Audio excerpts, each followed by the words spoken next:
So to Mousehunt, a children's film from Steven Spielberg's DreamWorks studio. Nathan Lane and Lee Evans play brothers who inherit a run-down but valuable house and decide to sell it.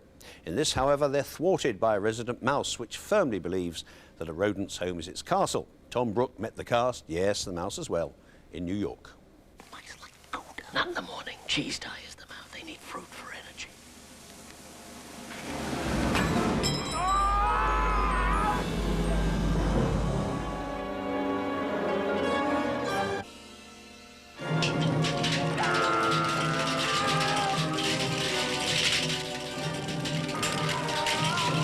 At its core, Mousehunt is a David and Goliath story, a tiny mouse, through sheer ingenuity, managing to outwit the two hapless Muntz brothers. For British comedian Lee Evans, Mousehunt gave him the opportunity to showcase his talents in America with a high-profile DreamWorks film. What attracted me, first of all, was the physical comedy aspect of it. And I met up with the director, and I had a little chat with him. And also, I'm attracted to dark comedies. Do you know what I mean? Like, slightly dark, and the characters are losers. I love losers. I don't think we'll be seeing any more of that. Make no mistake, Mousehunt is not a carefree, feel-good slapstick comedy. The director has definitely given the film a visually distinct, dark twist. He had this vision of it being this kind of, you know, it's Laurel and Hardy, but, you know, as seen through the eyes of the Coen brothers or Tim Burton. It has a very dark quality to it, and kind of a mean-spirited quality that I like, that I think is funny, and which is why I think adults enjoy it as well as kids. Our future is staring us in the face, and all we have to do is grab it, baste it, and scarf it down. The Muntz brothers are quite different. Ernie is greedy, lacking integrity. Lars, a naive optimist. By destroying the house Ernie and Lars hope will bring them millions, the mouse inadvertently cures the brothers of their empty materialism. I don't really see the mouse as having an arc. He's more of a monk, you know. He's sort of there. He's the same mouse at the beginning of the movie as the end of the movie. The brothers have changed pretty radically. But he's sort of there to teach them a lesson. The star of the picture is the mouse. Actually, more than 60 mice were shot in different poses to create one on-screen rodent.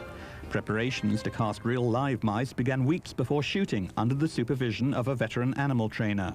I had about 6 months of training time with the mice when we first got involved in the show. So after breeding the mice, we had to breed them to get the right color because the director had this certain look that he wanted. He wanted a mouse that looked like a little church mouse, you know, and people, because most people, you know, are kind of like, oh, mouse, rodent, I don't want anything to do with them.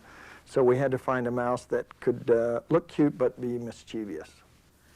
Do these mice develop an attitude like Hollywood stars when they get before the cameras? Everybody in Hollywood has an attitude.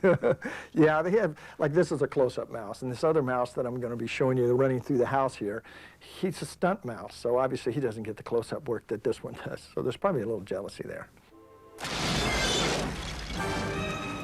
Mouse lovers be warned, the creatures weren't hurt. Computerized images and puppets were used in dangerous moments like this, where Lars Muntz was using a nail gun and creating a wave of rodent terror. I imagine it was quite difficult to shoot some of the scenes with the mouse, wasn't it? Oh, man, it was extremely difficult. You know, it ain't like doing I mean, like, I thought doing a club in Liverpool, like, you know, was hard work, but this was hard work, you know. So concentration, then concentrating and eating the right spot, because the mouse is going to be here, and so every day was like, you know, 6 in the morning till like 1 at night. It's very tiring. The mice were lavished with attention, groomed for close-up work and given direction. For rodents, it was the ultimate Hollywood experience. All they knew was the movies. They woke up one day and they said, you're going to be stars, all of you. And so they're thrilled that, you know, they're waiting for that 3-picture deal at DreamWorks. You know, they're all sitting at the Betty Ford Clinic now. You know, they're hoping it works out. We're in sort of a hurry. I just want to warn you about this mouse. Yeah.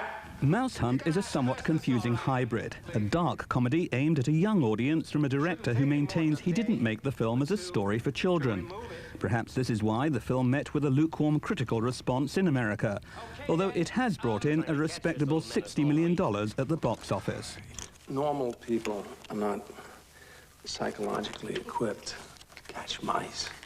You have to get inside their mind. You have to know what they want, need. You have to think like a mouse. Well, I don't know, call me heartless if you like, but I really can't get too worked up over whether a mouse was hurt or not.